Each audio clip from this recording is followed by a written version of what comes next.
Assalamualaikum warahmatullahi wabarakatuh. Pada kesempatan kali ini saya akan menjelaskan satu materi yang berjudul komunikasi data. Komunikasi data adalah suatu proses pengiriman dan penerimaan data atau informasi dari dua atau lebih perangkat komunikasi yang terhubung dalam suatu jaringan. Nah, itu adalah suatu penjelasan dari komunikasi data. Nah, selanjutnya saya akan menjelaskan blok diagram dari komunikasi data.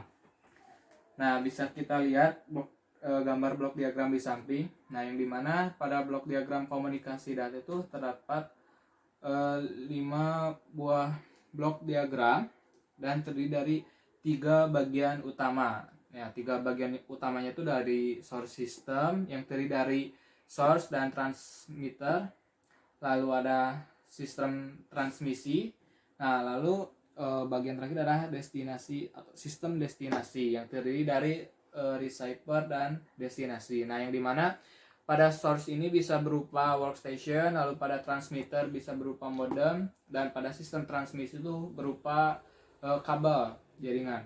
Lalu pada receiver itu sama seperti transmitter, yaitu berupa modem, dan pada destinasi itu berupa server. Selanjutnya saya akan menjelaskan bentuk-bentuk sinyal keluaran dari masing-masing blok diagram. Nah, untuk lebih jelasnya bisa kita lihat gambar di samping.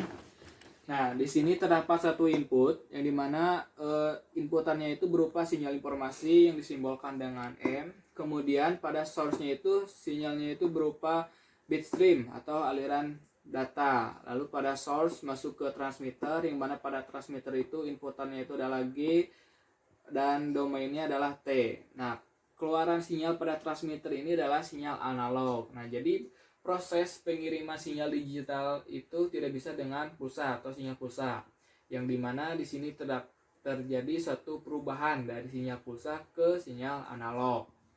Nah, kemudian dari transmitter masuk ke sistem transmisi dengan inputan S dan domain T dengan keluaran sinyal analog, yaitu keluaran sinyal itu sama seperti sebelumnya. Nah, lalu pada receiver ini terjadi satu perubahan lagi dari analog ke bitstream, yang dimana pada receiver ini sinyalnya itu sama seperti sinyal masukan awal, yaitu bitstream, yang kemudian nanti akan diterima di destinasi. Ini saya akan menjelaskan perkembangan telekomunikasi atau sejarah singkatnya. Nah, yang dimana dimulai pada tahun 1880, yang dimana menggunakan jaringan telepon. Lalu pada trafiknya itu menggunakan voice, lalu pada teknologi switching itu menggunakan circuit switching berupa analog, lalu pada media transmisinya itu menggunakan copper, yaitu kabel tembaga dan microwave.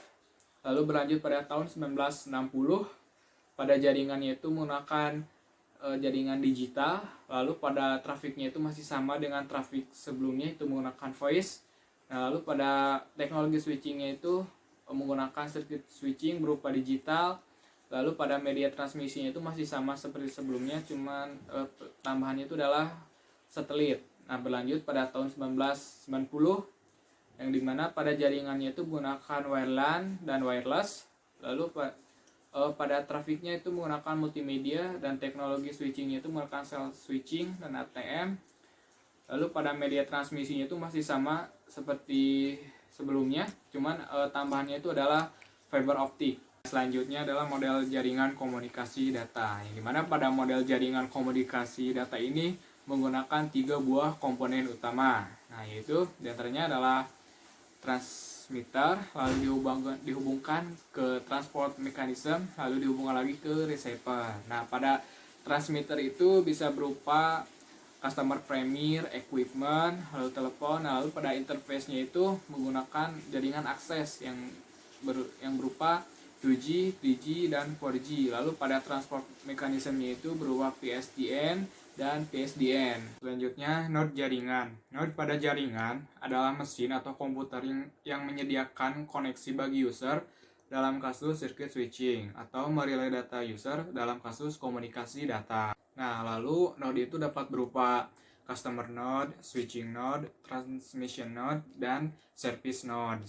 Lalu node juga dapat diklasifikasikan itu sebagai terminal, host, multiplexer atau konsentrator, lalu switch lokal, switch tandem, dan gateway. Nah, selanjutnya fungsi-fungsi jaringan komunikasi, yang dimana pada fungsi jaringan komunikasi ini terdapat fungsi dasar yang harus dilaksanakan oleh jaringan telekomunikasi. Nah, diantaranya adalah switching, routing, flow control, lalu ada konversi kecepatan dan kode, lalu keamanan, backup, lalu ada internet working, dan manajemen waktu. Selanjutnya klasifikasi jaringan. Nah, jadi pada node jaringan ini mempunyai berbagai nama yang berbeda-beda. Nah, diantaranya ada data circuit terminating equipment atau DTE berupa ITUT, lalu ada interface message processing atau IMP berupa ARPANET, lalu ada switch berupa jaringan telepon, dan router berupa LAN. Nah, selanjutnya peralatan user atau biasa disebut dengan DTE, yaitu data terminal equipment, yang dimana peralatannya itu terdiri dari terminal, telepon set, lalu ada host, PC, yaitu personal komputer, dan workstation. Selanjutnya topologi jaringan. Jadi pada komunikasi data ini, konfigurasi jaringan itu menggunakan prinsip topologi jaringan. Nah, topologi jaringan itu adalah satu cara untuk membuat suatu komputer atau perangkat saling terhubung satu sama lain, baik menggunakan kabel maupun nirkabel. Pada topologi jaringan itu terdiri dari 4 jenis, yaitu topologi ring, lalu ada topologi bus, topologi star, dan topologi mesh atau jala. Selanjutnya topologi ring, yang dimana pada topologi ring ini polanya itu hampir sama dengan pola topologi bus, akan tetapi kedua terminal yang berada di ujung itu saling dihubungkan, sehingga hubungan antar terminal berlangsung dalam satu lingkaran tertutup. Selanjutnya topologi bus, yang dimana pada topologi bus ini merupakan satu topologi yang menghubungkan semua terminal ke suatu jalur komunikasi yang kedua ujungnya ditutup dengan terminator. Selanjutnya topologi star.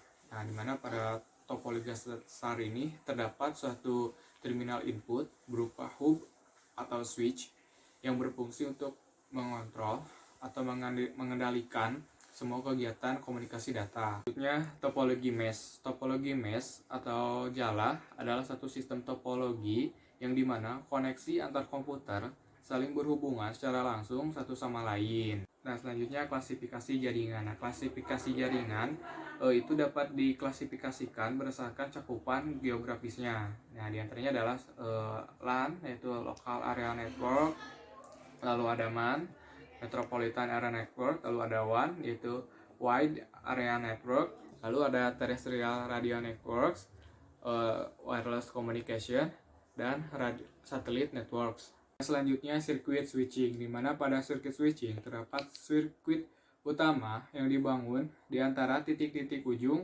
yang saling berkomunikasi. Nah, lalu setelah dibangun, sinyal data bidirectional dapat mengalir secara kontinu.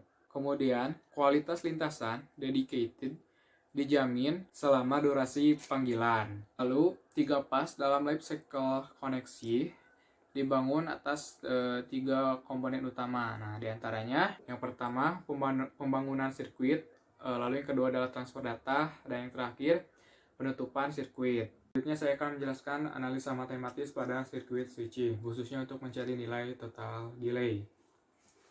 Nah, untuk lebih jelasnya misalnya lihat di sini. Nah, untuk mencari nilai satu total delay dirumuskan sebagai berikut, yaitu total propagasi ditambah total transmisi lalu ditambah total processing, atau 4 dikali M dikali L ditambah M kurangi 1 dikali P ditambah B dibagi W dengan ketentuan parameternya masing-masing, di mana M yaitu sebagai jumlah hub, lalu L-nya sebagai delay propagasi link, dan P sebagai delay pemrosesan per hub, lalu B sebagai ukuran paket, dan W sebagai kecepatan transmisi dengan satuan bit per detik. Selanjutnya saya akan menjelaskan node pada sirkuit switching. Untuk lebih jelasnya bisa kita lihat gambar di samping. Nah, jadi di sini terdapat 3 buah saluran, yang dimana pada masing-masing saluran terdapat input sebagai masukan, lalu ada output sebagai keluaran.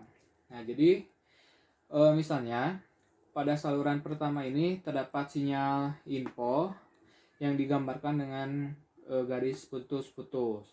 Nah, jadi pada node ini akan ditentukan tujuannya, apakah dia akan masuk ke output ke satu, kedua, atau ketiga. Nah, ternyata garis putus-putus ini masuk ke output kedua. Nah, jadi fungsi node ini akan menyesuaikan info yang dikirim ke tujuannya.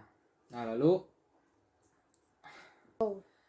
lalu pada satu saluran itu bisa digunakan dua user sekaligus. Nah, bisa kita lihat pada saluran ketiga, di mana di sini terdapat dua lain dengan menggunakan jalur yang sama. Nah, selanjutnya multiplexing atau demultiplexing pada sirkuit switching, yang dimana waktu dibagi dalam frame, lalu frame dibagi dalam slot. Lalu posisi slot relatif di dalam frame menentukan kepercakapan mana data tersebut dimiliki. Lalu perlu sinkronisasi antara pengirim dan penerima. Lalu jika percakapan tidak digunakan, maka kapasitas akan circuit loss. Nah, selanjutnya adalah paket switching, di mana pada paket switching terdapat message yang dipotong-potong menjadi sejumlah data yang lebih pendek yang disebut dengan paket. Lalu setiap paket dilengkapi dengan alamat sumber dan tujuan. Kemudian paket-paket ini ditransmisikan, disimpan, diproses, lalu ditransmisikan lagi oleh setiap node yang ada dalam jaringan yang dilewati sampai akhirnya mencapai tujuannya. Pada teknik ini tidak ada yang namanya resource jaringan yang didedikasikan pada penggunaan resource jaringan efisien, tetapi ada yang namanya potensi kongesti. Nah, lalu mengenai arti potensi kongesti atau kongesti yang saya ketahui adalah penimbunan atau banyaknya barang yang tertimbun di suatu tempat sehingga menimbulkan kemacetan arus barang. Selanjutnya multiplexing atau demultiplexing pada paket switching. Nah, yang dimana data dari sembarang percakapan dapat ditransmisikan kapan saja. Pada satu percakapan dapat menggunakan seluruh kapasitas yang ada pada link. Nah, jika hanya sendiri. Lalu bagaimana untuk memberitahu mereka saling berpisah, yaitu menggunakan metadata atau header yang menunjukkan data berupa ID, sumber, tujuan, dan lain-lain. Nah, selanjutnya node pada paket switching. Untuk lebih jelasnya bisa lihat gambar di samping. Nah, yang mana pada fungsinya itu masih sama ya seperti sebelumnya pada sirkuit switching. Nah, cuma bedanya di sini terdapat satu memori yang kotak ini nih.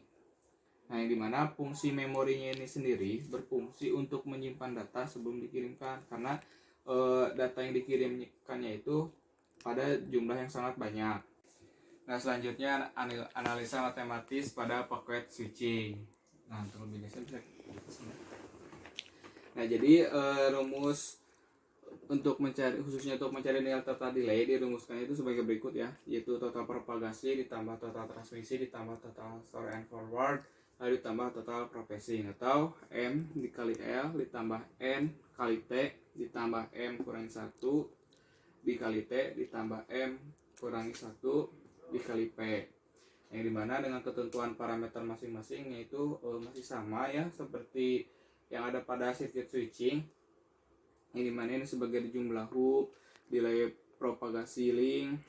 Nah, lalu bedanya itu ini dimana N-nya itu sebagai ukuran message dan T-nya itu ya di sini ini T sebagai delay transmisi satu paket. Nah, selanjutnya virtual circuit packet switching, yang dimana virtual circuit packet switching merupakan suatu hybrid atau gabungan dari circuit switching dan paket switching. Nah, yang dimana data message dikirimkan dalam bentuk paket-paket dengan ukuran maksimum tertentu. Lalu semua paket-paket dari suatu aliran paket melalui lintasan yang sudah dibangun atau yang sama. Lalu terdapat jaminan dalam pengiriman urutan paket. Lalu paket-paket dari VC yang berbeda itu dapat saling disisipkan. Nah, lalu pengaplikasian atau penggunaan virtual circuit packet switching ini biasanya digunakan pada perangkat X25, Family Ray, dan ATM. Lalu untuk perangkat X25 adalah sebuah protokol standar ITU-T untuk koneksi WAN atau Wide Area Network pada jaringan paket switch head.